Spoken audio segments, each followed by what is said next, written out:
Hello and welcome to the Treasury Management Innovation Lab, hosted by DeNovo Treasury. My name is Will Grace. I am the CEO and founder of DeNovo Treasury. We are a consulting practice focused on helping leaders with defining strategy, transforming client experience, and growing sustainable revenue when their organizations are emerging in treasury management, product management, and instant and faster payments. Our target customers continue to expand and include, but are not limited to, financial institutions, fintech companies, higher education institutions, municipalities, and private and public companies. Today's webinar is titled Unlocking Revenue Streams Through Payment Innovation, and we thank you for attending. This webinar is being recorded, and a copy of the recording and slides will be sent to all attendees after the session. Please use that chat feature for questions throughout the session, and we will answer as many of those as we can at the end through a live Q&A. I'm joined on today's call by three knowledgeable colleagues. We do have a late participant that we'll have introduce himself, and these are colleagues and partners of ours from VerityPay, Bob Bowden, Grayson Hart, and Chris Schmidt. They with VerityPay, they're a partner of ours at DeNovo Treasury, technology partner, and we offer their business to consumer text product. It's a faster payment solution. We'll go into more detail about that as the webinar goes on. Bob, how about a quick introduction of yourself and VerityPay? Sure. Thanks, Will. So my name is Bob Bowden. We're thrilled to be here today. I'm the founder and CEO at VerityPay. And, VerityPay, the genesis of the idea was just that there's a lot of unnecessary check disbursement in the marketplace from businesses to consumers. So we tried to find a way to digitize that process. And as we looked at all the different optionality out there, we landed on text as the best way to get that done. And so our platform enables businesses to send payments to consumers via text message. We're currently partnered with PayPal and Venmo, and we have been working with DeNovo Treasury for the better part of a year now, and just thrilled to be on the call. Thanks, Bob. And if we could have Grayson Hart, if you want to give an introduction, please. Sure thing, absolutely. Yeah, thanks for having us again, Will.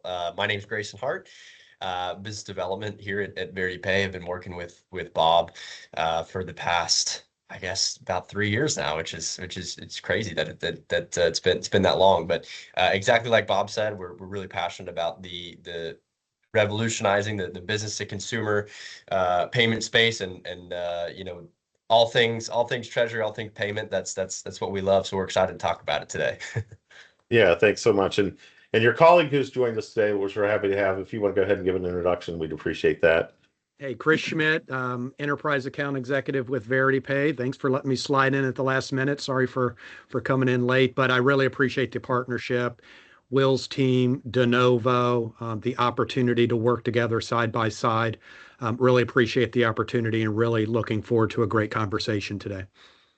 Yeah, and as I said, thanks, Chris, and the VerityPay team. We'll get more into the value of what the VerityPay solution means to the DeNovo Treasury team and to our clients, and it's been a great relationship thus far. And we're just now starting to get some really good traction on the solution and getting some clients that are getting signed up here. So we're really excited about things moving forward.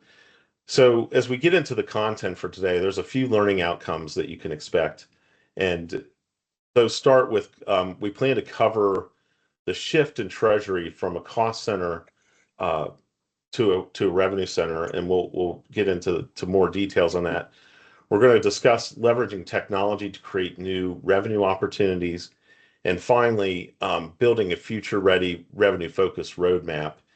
And we're gonna spend a little bit of time on each one of these, and talk about how the old way is Treasury as a cost center, focusing on managing cost, risk and liquidity, and so we're going to start off with strategic payment innovation. And I'm going to start getting into some I'll make some opening comments, but I'm going to pull in, others as needed here. So first off, let's kind of talk about what payment innovation is and what it might mean in a treasury context, and then we can, get some other opinions here or other thoughts. But I see payment innovation as going beyond technology, and we think about payment innovation as not just about adapting or adopting new technologies like real-time payments or APIs, but it's really a strategic shift in how Treasury manages cash, data, and relationships.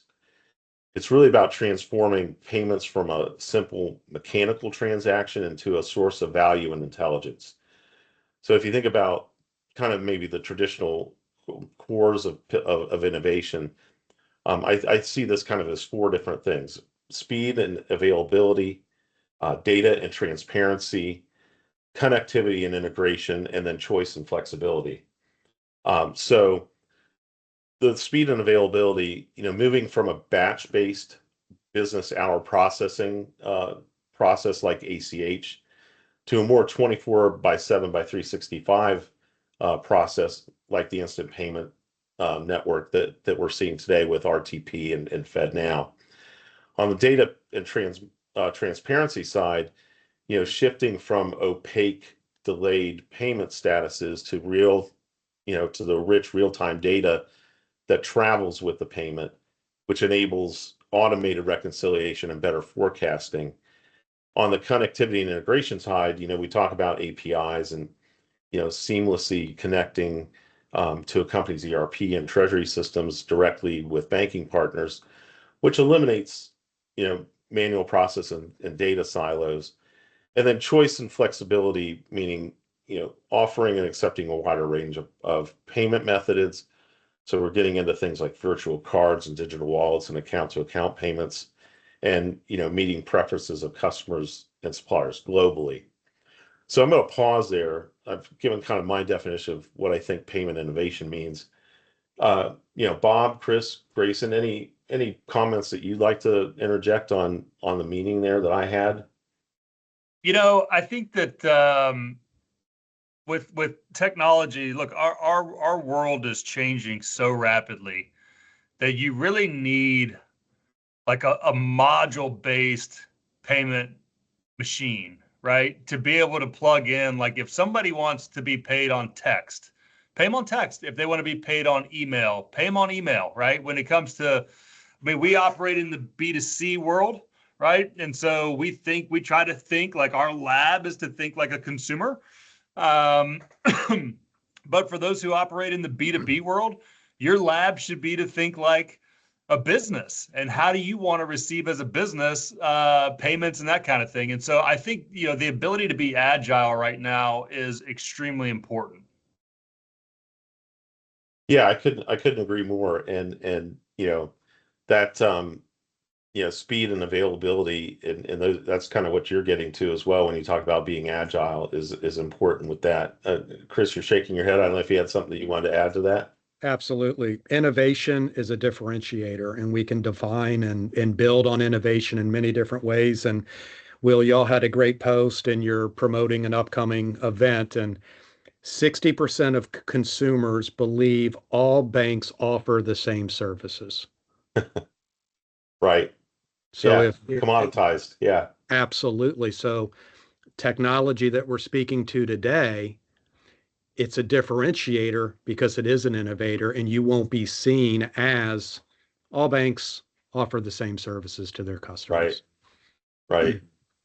Yeah, it's very interesting that when we talk about the products and services that banks are offering to businesses, and then and things that get sent out to consumers. Yeah, there is that idea that things are commoditized, but if you look at it from a from a vertical perspective, and you get into some specialization, there's certainly things that are innovative that if you don't get it out there, that they're not going to see that. And certainly there's an opportunity to differentiate with certain verticals, and I think that you've certainly found one when it comes to the B2C side in that text place, right?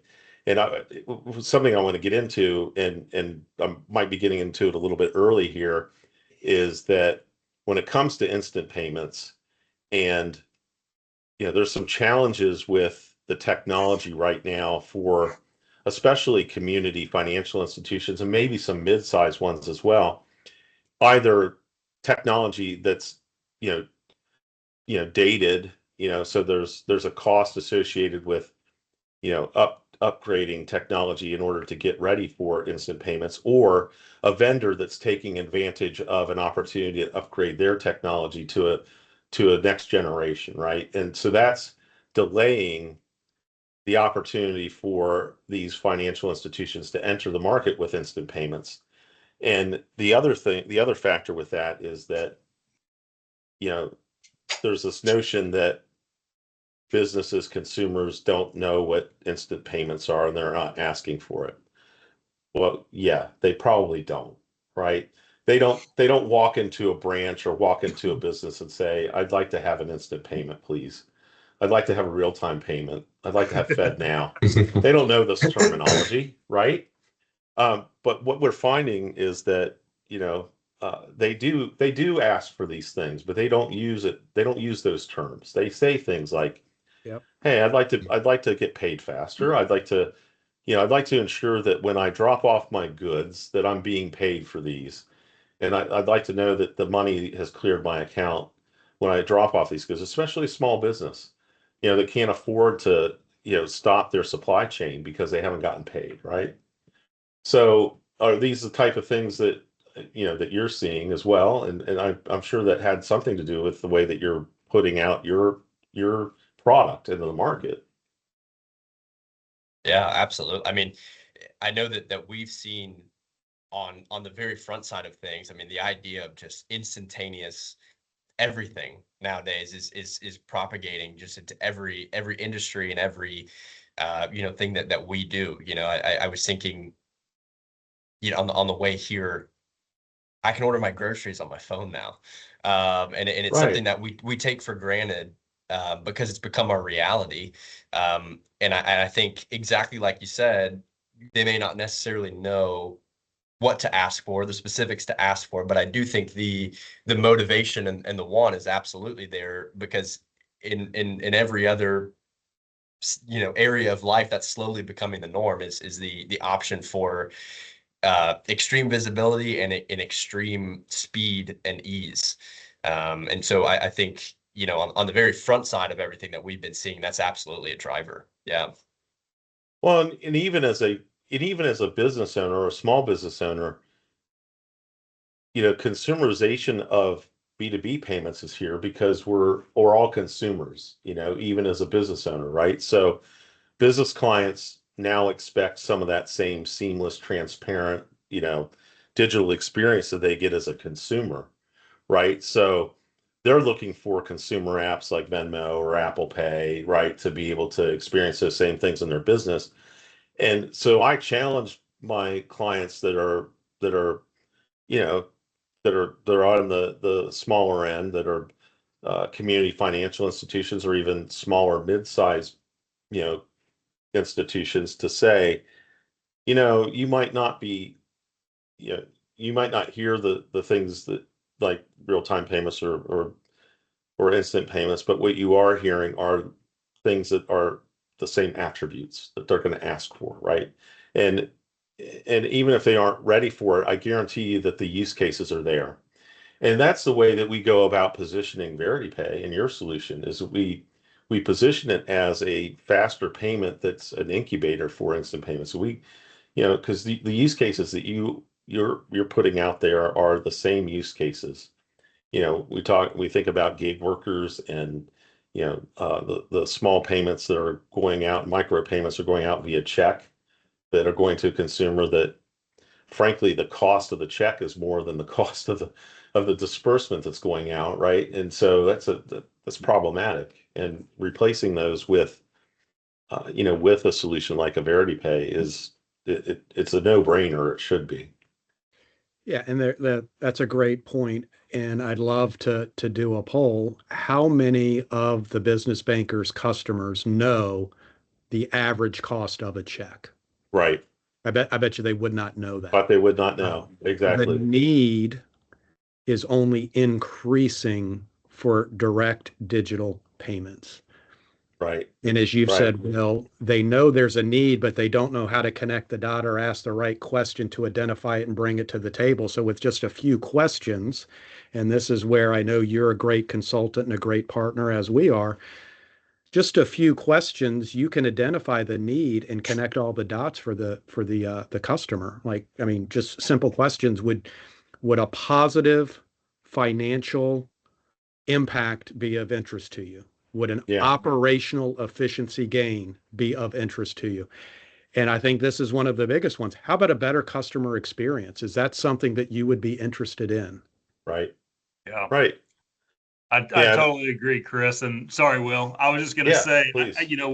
what's interesting about this is you kind of have this magnification aspect with technology where you can solve, right, by solving one problem, you actually solve like 4 problems at once, Yeah. right? Where it's Yeah. not just going. I mean, if you're into the whole, let's reduce paper, you can do that. If you're into let's increase customer experience, you can do that. If you want to decrease cost, you can do that, and you can solve them all in one fell swoop, which is really exciting.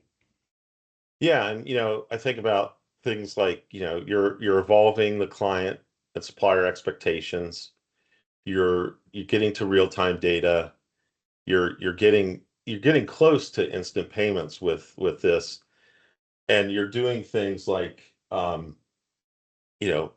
right, there's the pain point of potentially technology integration and integrate in technology debt, right? That the problem with trying to get to instant payments is those are some of the things that they face right now with those legacy systems that maybe aren't ready.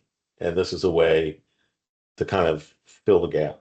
And you fill the gap, and you as VerityPay, you might innovate to a point where you've filled the gap permanently on the instant payment side. There's a great opportunity for you, as we've discussed, Yeah. to take hold of folks that get onto the platform. Yeah, Well, we're just real quick. Well, we speak yes, sir. on both sides of the fence. Yeah. We're always speaking to cost, and as Yeah. you said, legacy systems are in place. Change management is a delay, but when you get down to it, what's the cost of not making the change? Right. Exactly. And that's the same.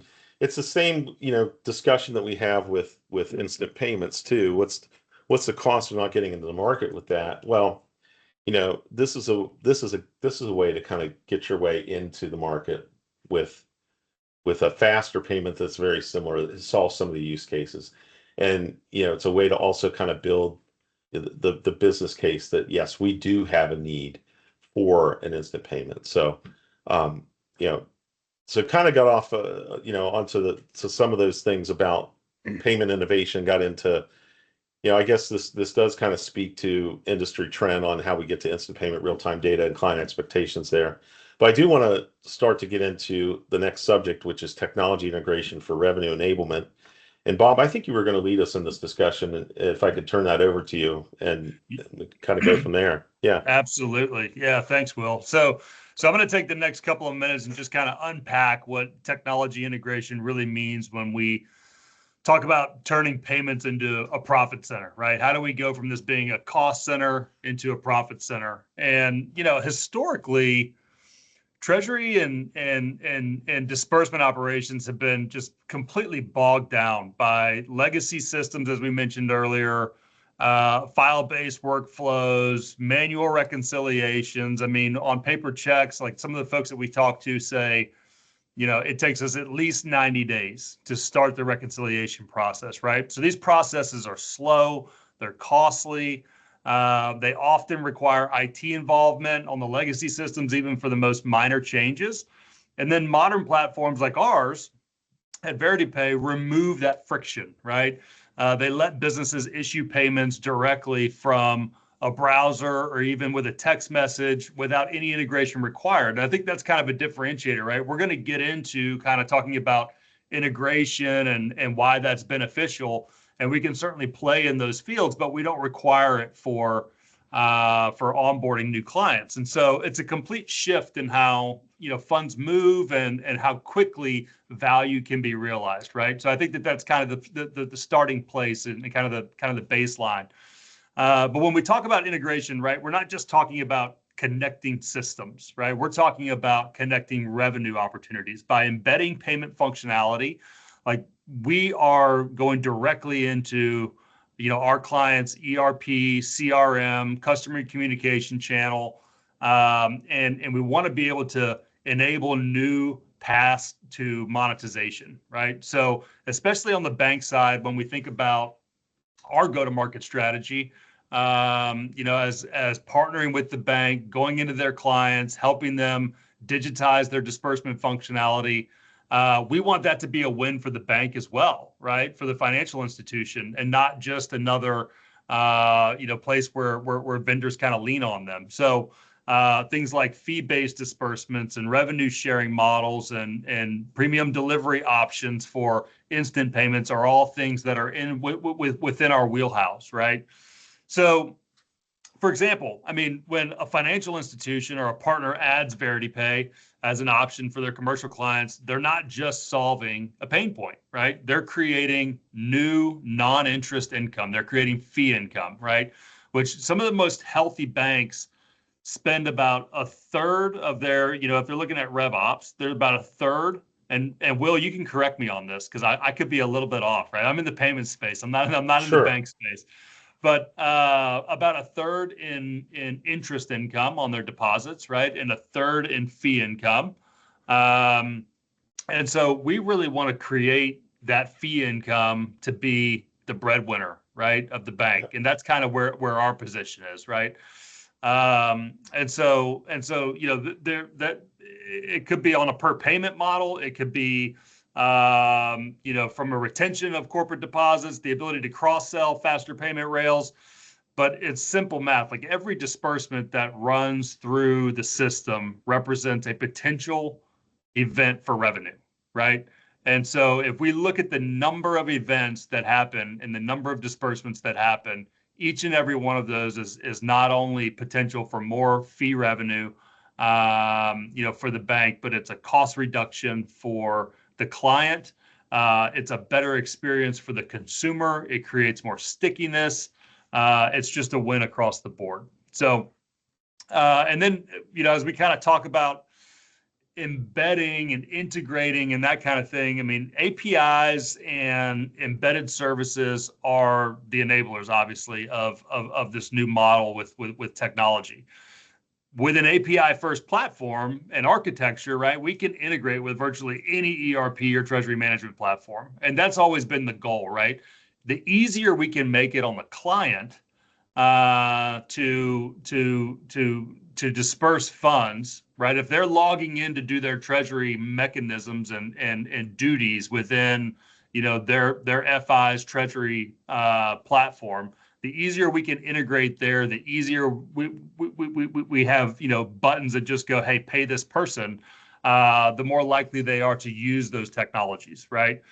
And so that allows banks and enterprises to offer branded digital payout experiences that feel seamless to the end customer. And each one of those touch points can carry even more measurable revenue return. Yeah, thanks. Great comments there. And, I think that some of the challenges that are, at least from a DeNovo Treasury perspective, when we work with community banks and some smaller mid-sized banks and the challenge is kind of getting them there, right? It's a matter of, they have gaps with their current offerings and trying to get them to a place where they can. And it's not just with their technology. Sometimes it's with their client base too. They're emerging in treasury management, and they're emerging in a place where they traditionally have called on, or let me just say the makeup of their clients are traditionally heavy in, commercial real estate, and they've grown up with mortgage type things on it. So the balance sheet is a little it needs to be diversified, right? And they need to get to C&I and get to more commercial and industrial type businesses that would use these type of services. So there's a fine mix of things that are going on here with trying to get them to move up market, which sometimes requires a different blend or mix of products and services.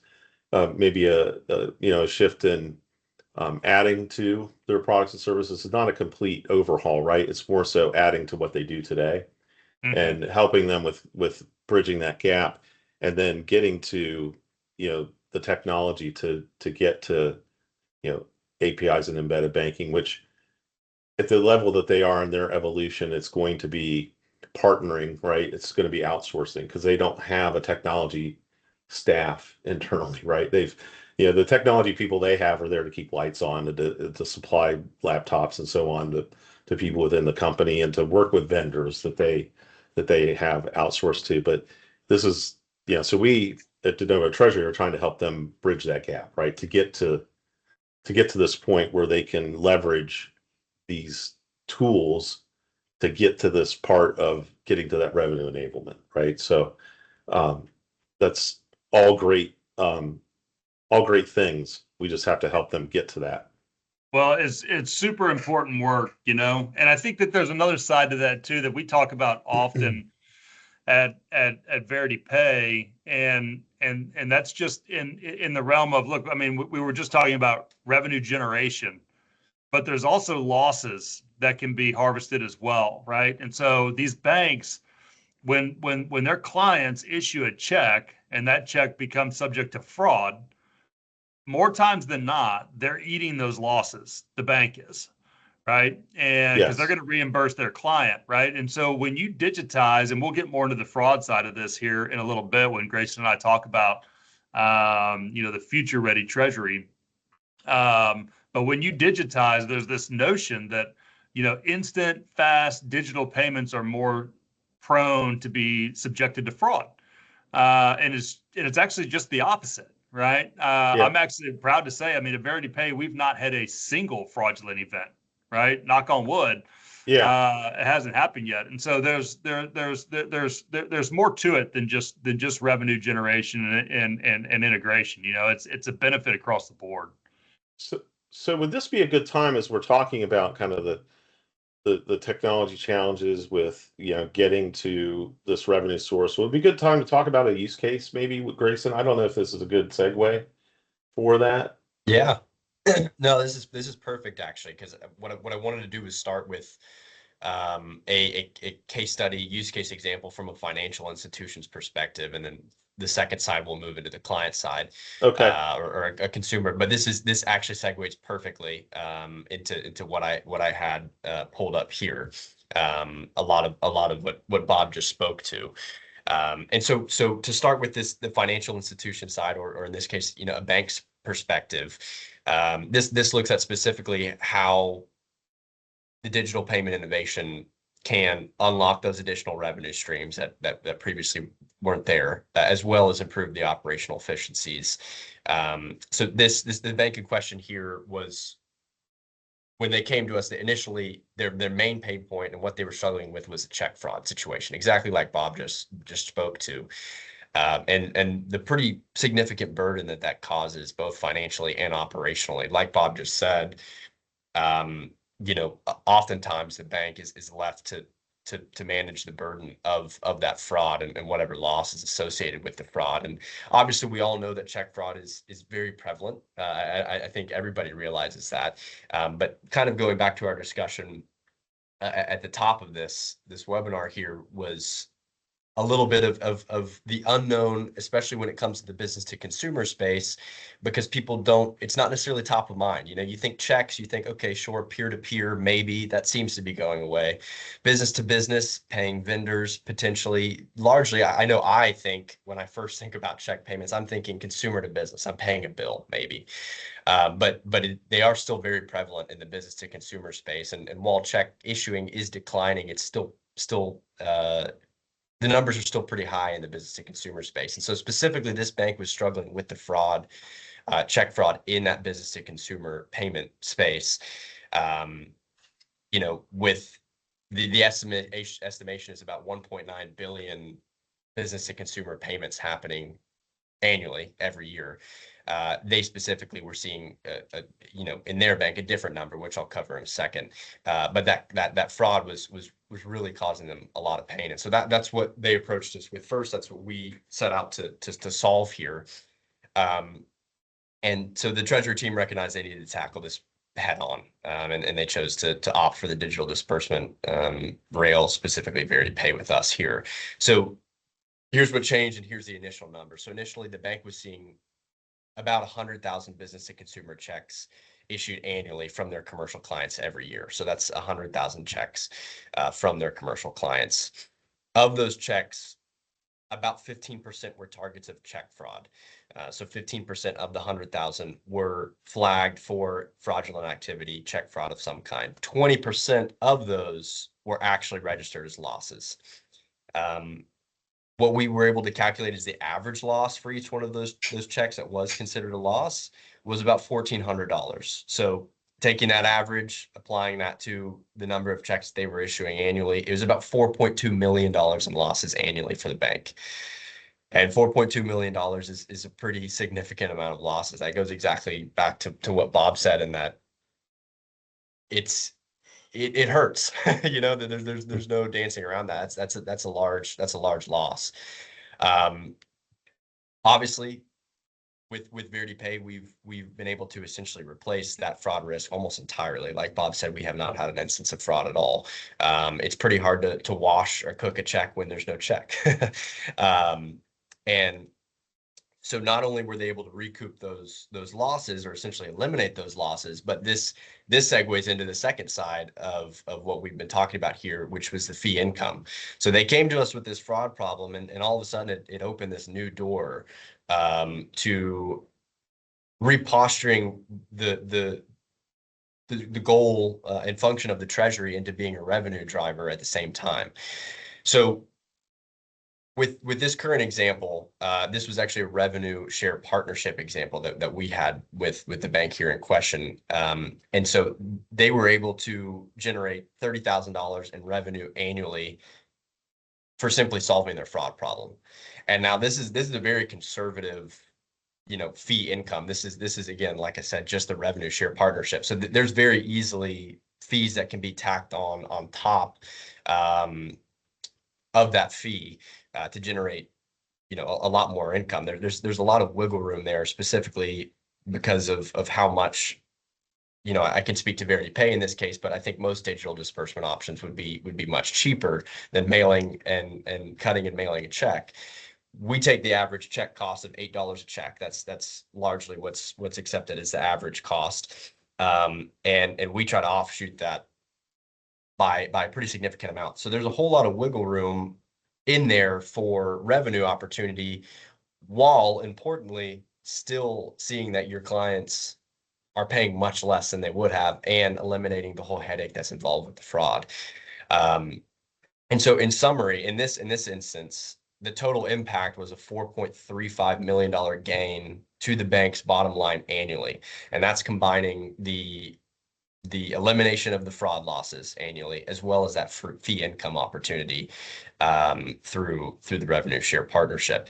And, Bob, I know you mentioned it's not limited to the revenue share partnership, right? There's fee income that can be placed on top of that as well.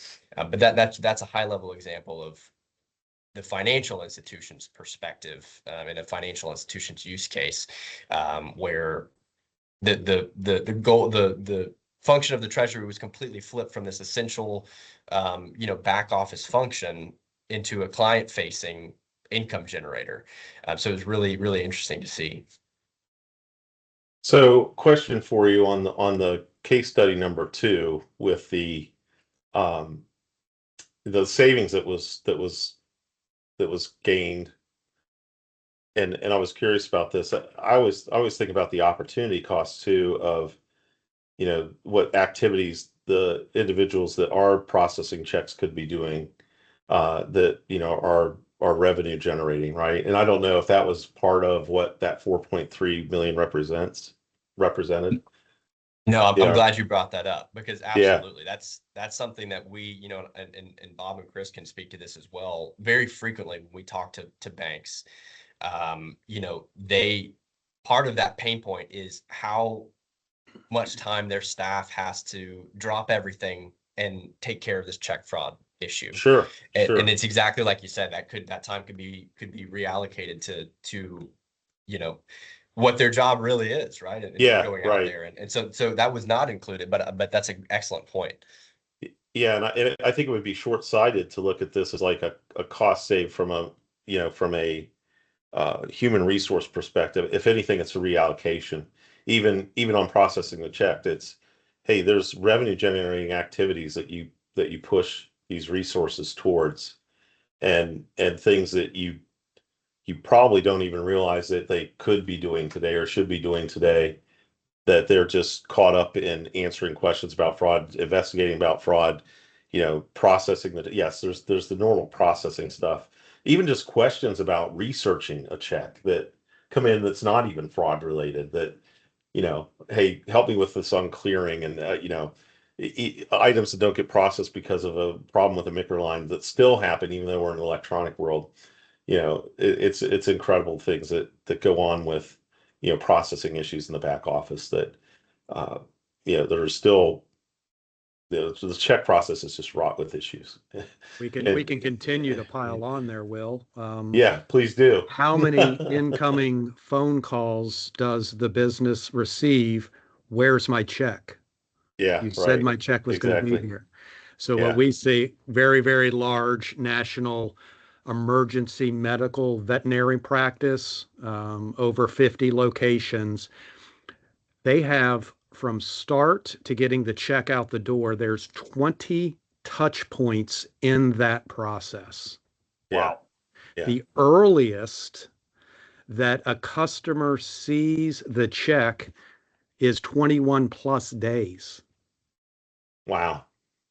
Phew. That That's whole incredible. efficiency and that Yeah. allocation of time that you said, Will, that Yeah. if we can, VerityPay, our technology enables reconciliation in a matter of minutes. Yeah. That's Reducing the 20 priceless. touch points. What can we Yeah. do with that time now?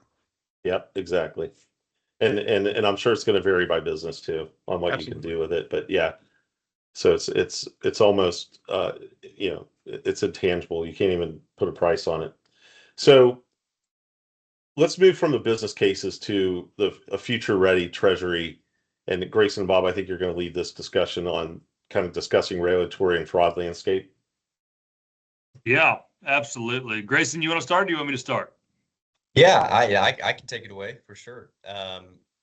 So, I think when it comes to security and when it comes to the digital disbursement, a lot of it, for lack of a better way to say this, right off the bat, it's like, this sounds way too good to be true, right? I mean, we've seen that it's you can generate the fee revenue off of it. It's going to reduce your fraud problem, and then you also have, it echoes all the way down the line. Like it's a value add for the banking customers, and then also the customers of the banking customers. I mean, it's an overall better experience everywhere. And I know personally, when I think of something that's more, it seems better on the front, I'm always saying, well, what are you sacrificing here? And when I was driving here this morning, the very first thing I thought of was my phone now will tell me how long it's going to take me to get to work. It says, hey, it's 26 minutes today. I'm like, that's really slick. That's really cool. But that means it's tracking me everywhere I go. And so it's a trade-off of the value, or the simplicity for the security. And that's something that in this case is it's like, I know Bob alluded to this earlier. That's actually not the case. It's actually an increase in security as well. And so when we look at the goal here, especially from our perspective and from the digital disbursements perspective, I think almost first comes, what can we do to bridge this gap in the security issue that comes with more antiquated payment methods. And so I think the consumer protection is huge. The data privacy security is huge, and the operational resilience is large as well to ensure that these systems can live up to what's already in place. We don't want to see a failure or anything like that. And the digital disbursements largely live up to that in a whole lot of ways. I know I can list how we handle that here at VerityPay, but before we go too far down that, Bob, if you have anything to add. Yeah, no, I just want to tack on to what you said about, the systems feeling more, like security may be compromised. I think a lot of that comes from there's institutions that we trust, right? And banks are always one of those. For the most part, the consumers trust their bank. Which is why the bank has, right, their account number and routing number. It's inherent to the relationship between a consumer and their bank. When you deal with, the best advantage you can have from a tech scenario is to not have that data, right? To have a platform that gets the job done with as little data as possible. Sensitive data, right? We want the rest of the data, but the sensitive data like account numbers and login information and that kind of thing, if you can get the job done without that, then you're really moving the ball forward. And that's kind of what we've done at VerityPay. We don't require any PII to complete the transactions. We do them securely. We've never paid the wrong person, never had a fraudulent incident. And so we really have to have that kind of approach in mind. But the role of Treasury, I think, within financial institutions, community banks, credit unions is expanding. Right, it's quickly becoming the command center for both liquidity and the customer experience. And organizations that are forward thinking are going to be embedding real-time payments and digital wallets and request for pay features directly into their client portals, and turning what used to be a back office function into a customer facing function, right? And so that's really exciting for me to see. And when we think about embedded commerce, when a business can initiate, deliver, and confirm a payment in one digital motion, I mean, that's not just convenience, but that's where that data piece comes in, right? We don't need the sensitive data in order for the data to be valuable. But you're gathering data, like in our organization, we gather data on, I won't go into all of it, but, on demographics and payment rail choice and speed of delivery and how people interact with the messaging. We have a 7-day cycle, and some people, in certain demographics and age groups, prefer to accept, their disbursement on day 1. And then there's another set who prefers to accept it on day 7 when we say your link's going to expire and you're going to get a paper check, and they go, "Oh, I don't want to do that." Right. And so it's really interesting to kind of see that. But the same principle drives consumer fintech. And it's exciting to see that it's now arriving in commercial banking. And I'll say this, there's one misconception that we kind of touched on earlier with the higher fraud risk. But platforms like VerityPay, we operate in a secure, audited, verified, compliant, closed loop environment, right? And so we're actually reducing risk with our technology. You have a lot of risk when you write a check and you drop it in the mail, and that check has your routing and account number on it. Yeah. And I'll give you an example. I mean, I'm in my office here in Tanglewood, one of the nicer neighborhoods. It's not where I live, but this is where our office is.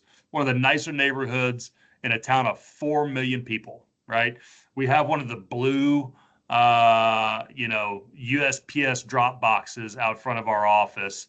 And the last 2 years in a row, some criminal group has come by and taken a blowtorch to the mailbox And geez. in the middle of the night, right, we come into the office the next day, and the mailbox has a giant hole in the side of it because they've taken all the mail out of it.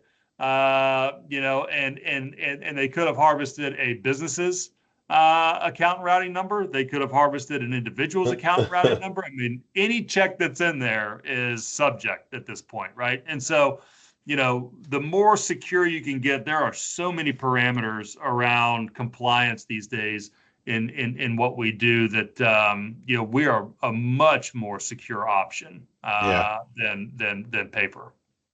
Yeah, I'm gonna I hope I don't sound like the guy in his porch is saying get off my lawn when I say a couple of these things, right? And I'm also gonna show my age here. So in 2003, or no, it was 2005, I joined Notch's Electronic Check Council, all for the purpose of trying to remove paper checks from the system. And here we are 20 years later, and we're talking about the same issues that we had in 2005. In 2015, I had the pleasure of being in the room when real-time payments was conceived, and was part of. I was with a bank at the time who's a clearinghouse bank, and was the representative chose to go and be part of the business requirements, and that was a great career highlight for me. But here we are 10 years later, and we're still trying to get banks to adopt and be on the system. I would have never thought in 2015, when we're writing the business requirements, that we'd still be talking about in 2025 adoption of instant payments. I gotta be telling you, I just did not fathom that we would be here. All by way of saying that, I think I've been trying to urge the community banks that we work with, because what we do with these financial institutions is go in and take a look at, where are you competitively, where are your gaps, and we do want to get them to a point of, competitiveness. And, Chris brought up early on, products are commoditized. They really are. And your offerings, and I hate to say that we're trying to get them to a point of almost commoditization so they can compete. But there's a part of me too that is trying to urge them to, to leapfrog in some cases. Like let's get beyond, some of these commodity things, and let's get you to a point where you're, outpacing your competition locally, and let's go be aggressive and put in, some digital wallet type thing, the request to pay things that are, that are going to differentiate you in a way that is going to set you, above what your local competition is doing, because that's really where you're going to differentiate in your market. And, we've found one or two progressive community banks that'll do something like that, but really most are conservative and aren't ready to do that yet. But that's really where we're trying to go with a solution like VerityPay anyway. Yeah. So we're at the point where we actually are getting to the takeaway part. Do you have any last minute or last words before I kind of get into the key takeaways and action steps before we try and wrap this up? Just three things I'll say to the greater audience, who may be with a financial institution. If you're thinking about how to modernize your treasury function, whether it's with VerityPay or some other entity and some other function altogether, digitize every manual process you can. That's number one, right? Number two would be monetize disbursement activity by exploring, different revenue models, right? With whether it's a rev share or a per payment model or a markup model. And then the last thing I'll say is integrate, right? I mean, we can do referrals, and that's all fine and well, but the real stickiness comes with integration, right? I think that's part of the future, is having a platform where you can tack on what your clients need. Very good. Chris, Grayson, anything from either of you?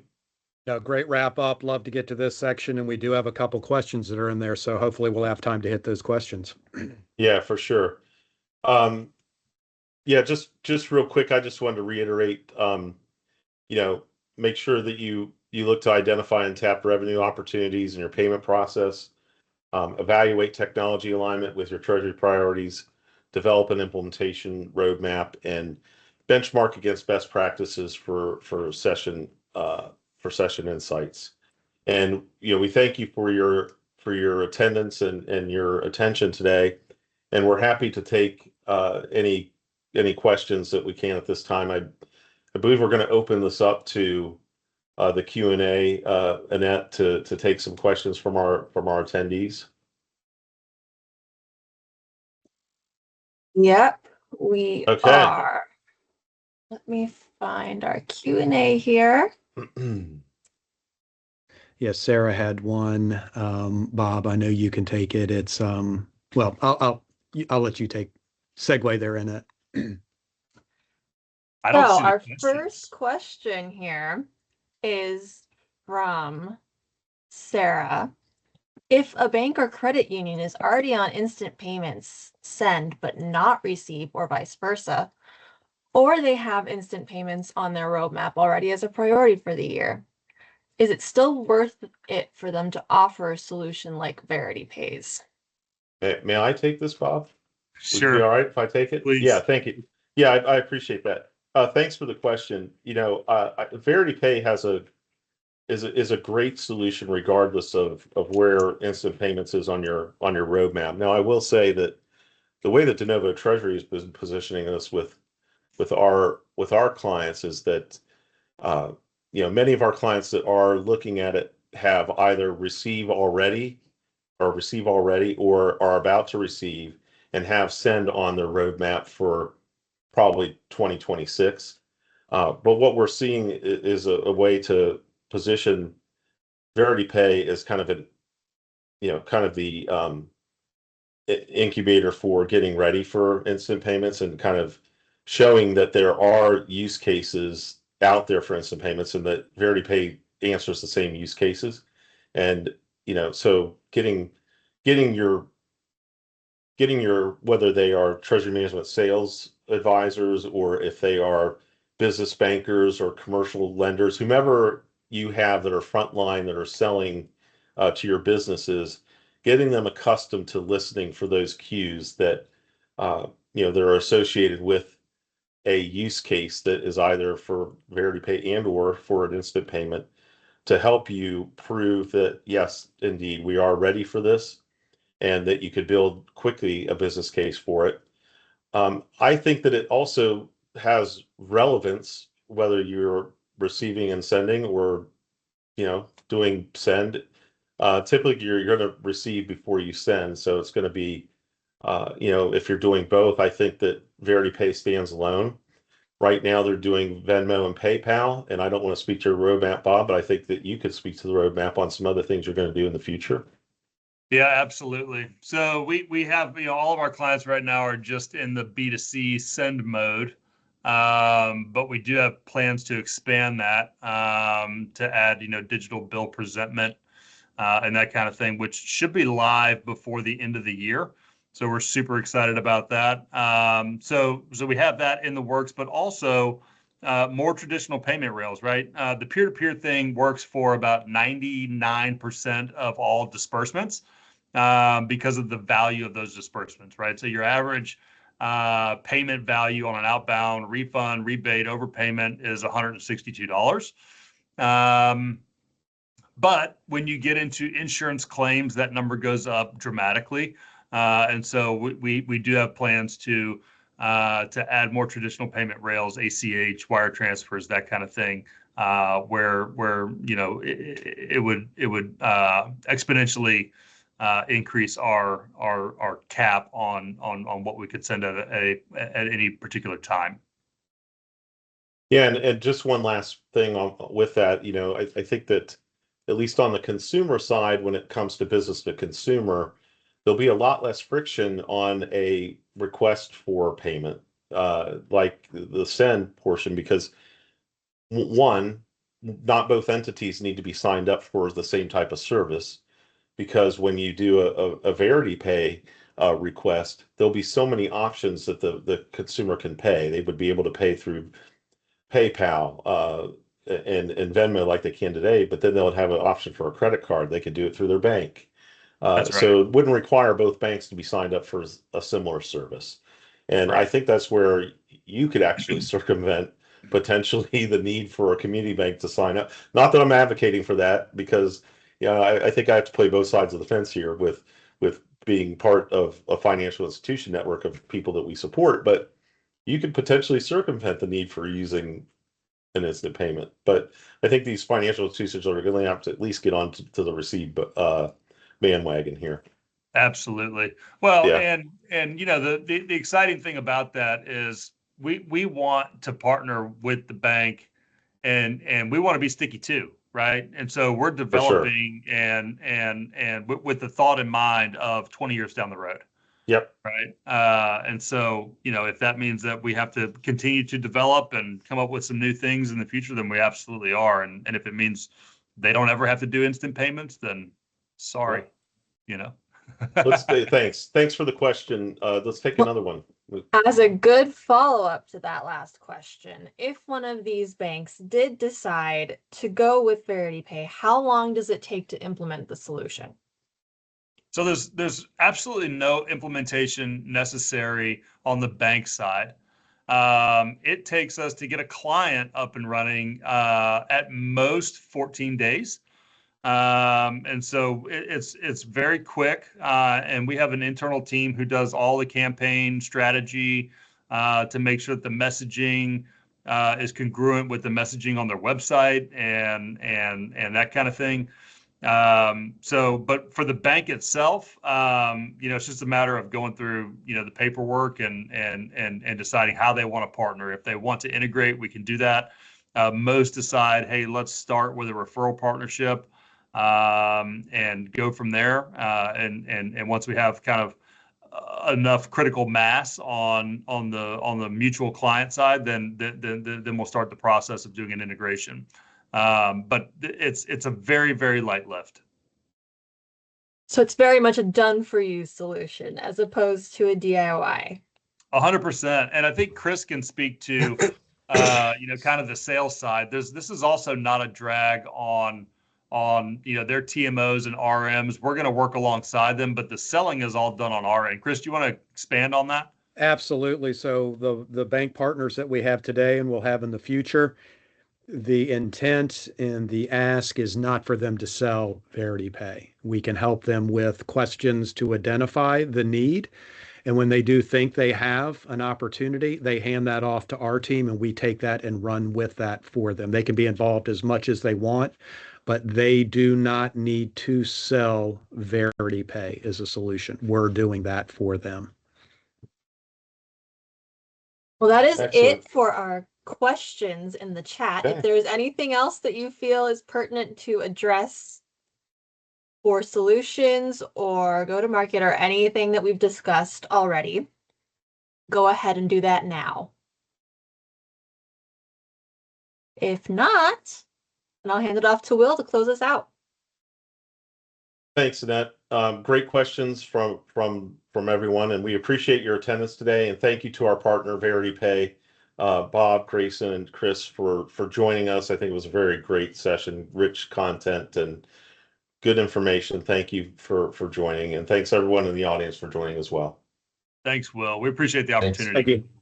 Absolutely. Have a great day, everyone. Thanks. Thanks, guys.